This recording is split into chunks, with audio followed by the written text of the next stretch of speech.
You saw it yesterday. A blackbird motionless in the middle of your lawn, its beak slightly open. It wasn't singing. It wasn't feeding. It just stayed there, its throat trembling slightly as if it were trying to catch its breath. You watched for a moment. You found it strange and you went back inside. The thermometer on your patio read 34 degrees. What you observed in that moment was neither a pause nor a peaceful rest, nor some trivial little bird behavior that you don't quite understand. What you observed was a bird in survival mode. What you are going to learn today will forever change the way you look at every bird that visits your yard. Birds do not sweat. They do not drink like we do. And when the temperature in your yard exceeds 30 degrees, something happens in the body of every bird that most people who feed them have never understood. Today, we are going to track what happens to your birds when the heat sets in. What they do, what almost everyone does dangerously wrong when trying to help them, and which objects in your yard turn into deadly traps on scorching hot days.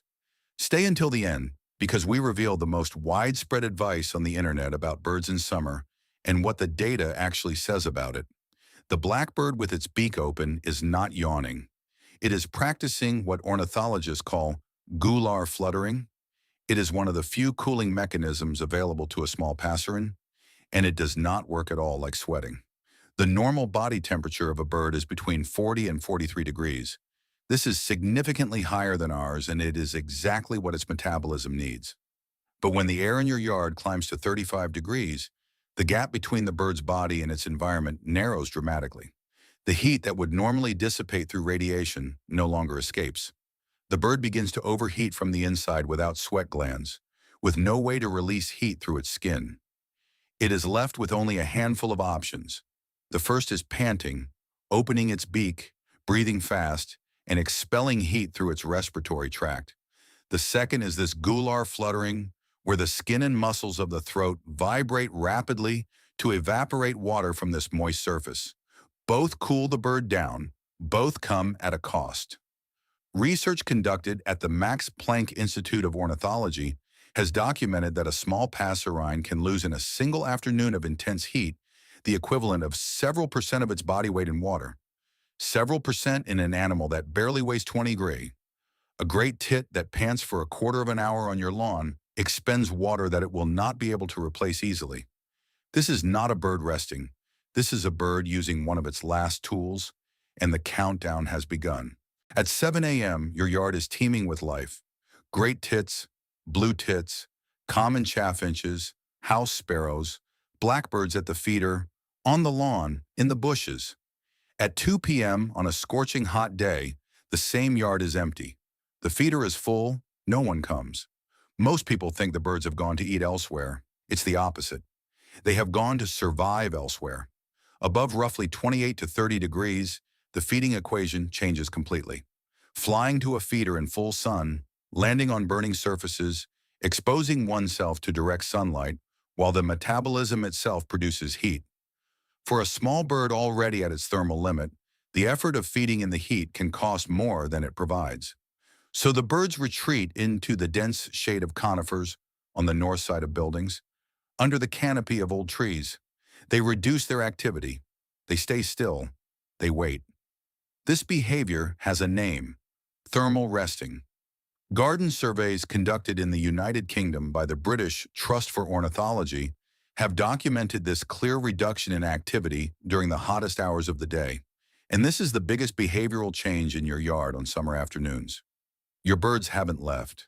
They are staying just a few yards from where they were this morning, hidden in the shade, saving every muscle beat. The times of their return are predictable. Early in the morning before the heat rises, and the last hour before sunset when the temperature starts to drop. If you want to see your birds this summer, these are your two windows. We now come to the first object in your yard that, without you having noticed, has become dangerous. A metal rod or ring on a feeder, exposed to the full summer sun, reaches surface temperatures that wildlife rescue centers have recorded at up to around 60 degrees. This is not the air temperature, it is the temperature of the metal itself on a day when the air is 35 degrees. A bird that lands on this rod touches a surface hot enough to damage its tissues. The feet of a passerine do not have thick, insulating pads. The thin skin and tendons of a tit's foot conduct heat almost instantly. The bird that lands and leaves immediately is not being wary. It is not shyness, it is a burn. This is one of the reasons why your feeder remains silent on scorching afternoons. Even once the birds are rested, the feeder itself has become dangerous. The solution is simple. During the summer months, hang the feeders in the morning shade. Wood absorbs less radiant heat than metal. Light surfaces reflect more light than dark surfaces.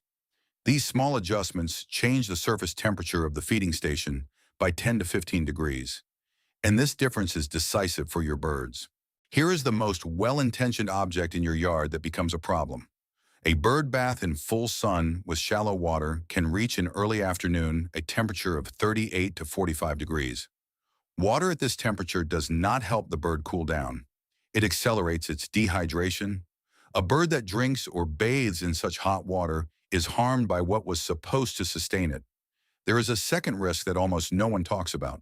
Stagnant water heated by the sun becomes in a matter of hours, not days, a breeding ground for bacteria and parasites. Birds that drink from a water source degraded by heat can get sick. The most well-known is trichomoniasis, a parasitic disease that the League for the Protection of Birds has documented in yards, transmitted notably by contaminated water from bird baths. It primarily strikes the European greenfinch and the common chaffinch. Population monitoring, conducted under the stock program, reports a marked decline in the European greenfinch in recent years, and contaminated bird baths are among the most frequently cited transmission routes. The fixes are not complicated. Place the bird bath in the morning shade, change the water at least once a day in summer, twice on the hottest days, keep the water shallow, no more than 4 to 5 centimeters, in the most effective improvement. Moving water. A small drip that agitates the surface resists bacteria better, stays a bit cooler through evaporation, and can be seen from much further away by a bird looking for a drink in flight. If you only change one thing this summer, let it be this. Watch the clock. The window between morning and 4 p.m. is the period when the heat in your yard reaches its highest and most sustained values. This is the time when birds experience the greatest thermal stress, when feeders and bird baths are the hottest, and when your intervention has the most impact. Work by the Swiss Ornithological Institute in Sempak on the thermal stress of birds in Central Europe suggests that simply providing fresh, clean, and accessible water during these hours measurably reduces signs of physiological stress in local populations. A bird forced to travel long distances to find water loses more weight and becomes more vulnerable to its predators because its flight capabilities are diminished. Also learn to read the signs because most remain invisible to those who do not know what to look for. An open beak with a rapid movement of the throat, especially in an otherwise motionless bird. This is gular fluttering, the sign of an active thermal load. Wings held slightly away from the body, drooping or stretched to the side. This is a heat dissipation posture. A bird perched motionless in the shade, on the ground, under a bush or against a wall, where it does not usually rest, has often exhausted its reserves. Fill the bird bath in the morning, refresh it around noon, refresh it again around 3 p.m. On the worst days, that's the whole routine. That is enough. That makes the difference. In gardening magazines, in enthusiast groups, in well-intentioned comments under videos like this one piece of advice comes up constantly. Put out ice water for the birds. The intention is good. The logic seems sound. Cold water cools the bird and helps it hydrate. The problem is what ice water does to a small bird. Passerines drink in very small quantities, and they do not regulate the temperature of the liquids they absorb, as mammals do. Ice water reaching the internal tissues of a small bird in extreme heat creates a sudden thermal shock for which its physiology is not prepared. In the smallest species, the crested tit, the Eurasian wren, the common chiffchaff, the relative volume of a few sips compared to their body mass is considerable. What birds need is not ice water, it is fresh water.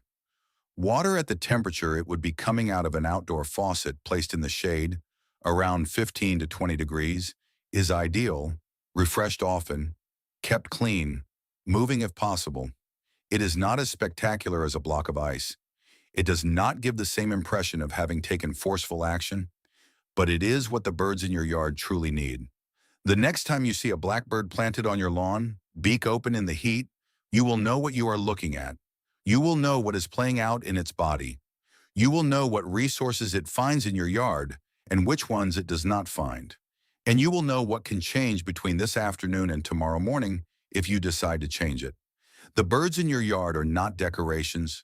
They are living beings that have chosen your yard as a part of their territory, as a part of their survival plan. That tit that returns every morning, that blackbird standing in the shade of your hedge, that greenfinch hesitating at the edge of the bird bath. None of them are there by chance. Each has evaluated your yard and decided that it was worth staying. This decision, we can make it easier or harder, most often without even knowing it. A patch of shade, water changed on time, a feeder moved a few yards. These are small gestures, but for a bird living at the limit of what its body can endure, they make the difference between a day that the bird makes it through and a day that it does not. So, tell me in the comments, what does your yard look like on the hottest day of summer? And what have you seen your birds do in the heat without being able to explain it? A frozen blackbird, a tit with drooping wings, a bird returning to the water every 2 minutes. Tell me about it. I read every comment, and the observations of this community are the part of this work that I value the most. And if this video made you look at your yard differently, share it with someone who loves birds. Thank you for being here. If this story changed the way you look at the birds in your garden, please subscribe and like the channel. We are uncovering the natural history that often goes unnoticed. Let's nurture the future together. The next treasure of the avian world.